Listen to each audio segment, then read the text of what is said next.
अस्सलाम वालेकुम all viewers, welcome to my channel MCQs for you. हमने जो बायोलॉजी MCQs का सिलसिला शुरू किया है 115 MCQs में अपलोड कर चुका हूँ। आज की वीडियो जो है ये 116वें नंबर क्वेश्चन से शुरू करते हैं।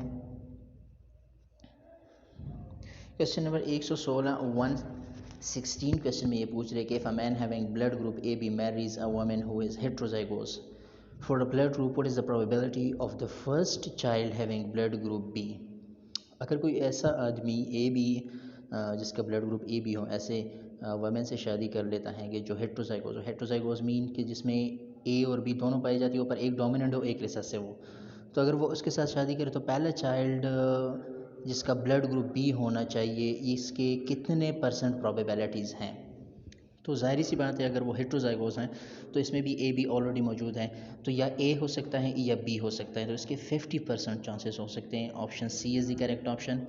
इस तरह क्वेश्चन नंबर 117 में वो पूछ रहे हैं animal living in the tree Trunks, जो एनिमल्स दरख्तों पे रहते हैं, ट्री ट्रंक्स पे रहते हैं, इसको एबोरील कहते हैं, जैसे मंकीज़ हो गए। Option A is the correct option.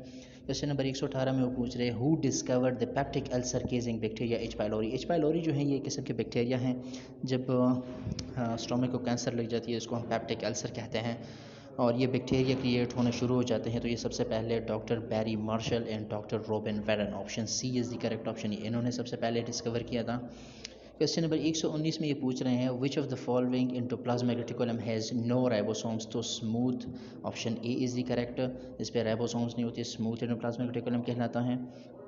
इस तरह क्वेश्चन नंबर 120 में ये पूछ रहे हैं which of the following gas discovered by Scheele, तो शेली ने जो एक क्लोरीन गैस डिस्कवर की थी। Option A is the correct option. Question number 121 में ये पूछ रहे हैं in plants there are dash basic type of tissues, there are 3 basic type of tissues, dermal tissue, ground tissue and vascular tissue, 3 basic type of tissues हैं plant में। इस तरह question number 122 में ये पूछ रहे simple tissue and complex tissue are two group of tissues, this is known as permanent tissue, ये permanent tissue के अकसाम हैं दोनों।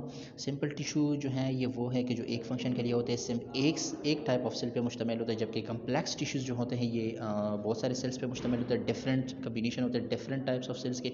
तो इसी तरह इनके फिर फंक्शंस भी डिफरेंट हो सकते हैं। जिस तरह वास्कुलर टिश्यूज़ को अगर आप ले लें तो उसमें जाइलम भी होता है, फ्लोएम भी होता है, कोरेन्काइमा, कैम्बियम, ये सारे होते हैं। तो डिफरेंट डिफरेंट फंक्शंस, कोई फूड का फंक्शन परफॉर्म कर रहा है, कोई वाटर का फंक्शन परफॉर्म कर रहा है, तो ये परमानेंट टिश्यू है। अच्छा, परमानेंट टिश्यू कौन से टिश्यू होते हैं? परमानेंट टिश्यू वो टिश्यू होते हैं कि जिनके सेल जो है ये परमानेंट होते हैं, रिन्यू नहीं होते, डिवीजन इनमें नहीं होती है, ये परमानेंट टिश्यू है। इसके ऊपर अगर आप मेरिस्टेमेटिक टिश्यू को देख लें तो ये हर न्यू सेल्स पे कंपोज होते हैं, मतलब वक्तन फ़वक्तन डिवाइड होते हैं, न्यू सेल्स अराइज होते हैं। तो ये इसके साथ एक्स्ट्रा इन्फॉर्मेशन थी। क्वेश्चन नंबर 123 की तरफ बढ़ते हैं which of the following consist of the dead cell. Dead cell किस पे कौन सा जो है डेड सेल पे मुश्तमिल होता है? तो sclerenchyma, after most covering of plant body sclerenchyma dead cell पे मुश्तमिल होता है जो प्लांट को सपोर्ट करता है। Option C is the correct option. 124 number question में ये पूछ रहे जाइलम एंड फ्लोएम और कंडक्टिव टिश्यू फाउंड इन, ये सिर्फ प्लांट में पाए जाते हैं। Option B is the correct option. इस तरह क्वेश्चन नंबर 125 में पूछ रहे हैं human brain contain dash neuron, तो ह्यूमन ब्रेन में जो है ये तकरीबन 1 करोड़ तक न्यूरॉन होते हैं। Option C is the correct option. 126 number question में पूछ रहे which of the following are connective tissue, कौन सी कनेक्टिव टिश्यू? तो all of these blood bone cartilage connective tissue हैं। Option D is the correct option. अगले सवाल में पूछ रहे which of the following which one of these structures involve in replication of bacterial DNA। Bacterial DNA में mesosome का अहम किरदार होता है। Option D is the correct option. 129 number question adult human brain is about dash % of the total body weight, तो ये 2% होता है। Option A is the correct option. Question number 130 में ये पूछ रहे the branch of biology which deal with the use of data and technique use of engineering and technology concerning living organism is called biotechnology. वो data जो हम use करते हैं जो इंजीनियरिंग के बेस पे होती हैं बायोलॉजी के लिए, बायोलॉजी में हम यूज़ करते हैं ह्यूमन वेलफेयर के लिए, तो ये बायोटेक्नोलॉजी कहलाती हैं। क्वेश्चन नंबर 132 में ये पूछ रहे थे branch of biology in which organism life cycle mode of transmission, जिसमें ऑर्गेनिज्म के लाइफ साइकिल इसी तरह mode of transmission interaction host के साथ, तो इसको हम पैरासाइटोलॉजी कहते हैं। Option C is the correct option. Question number 133 में पूछ रहे हैं the molecule of living matter that provide building blocks are mostly based on carbon.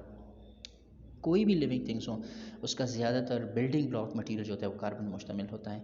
और वैसे भी बॉडी कंपोज होती है ऑर्गेनिक सब्सटेंसेस भी ज़्यादा कंपोज हैं। सारे ऑर्गेनिक कंपाउंड स्केलेटन, उसका मेन स्केलेटन जो है वो कार्बन पे कंपोज है, तो carbon is one of the main element which forms organisms. Question number 134 में ये पूछ रहे हैं human blood is an example of. Human blood क्या है? ये टिश्यू है।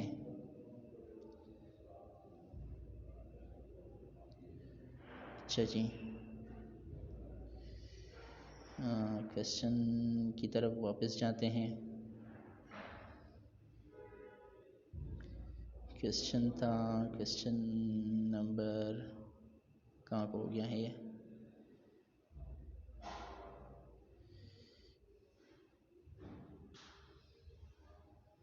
जी, तो question number 134 human blood is an example of tissue, क्योंकि ये सेल पे मुश्तमिल होता है, सेल से बना होता है, और सेल्स जब भी आपस में कंबाइन होते हैं तो ये टिश्यू ही बनाता है, तो tissue is the correct option.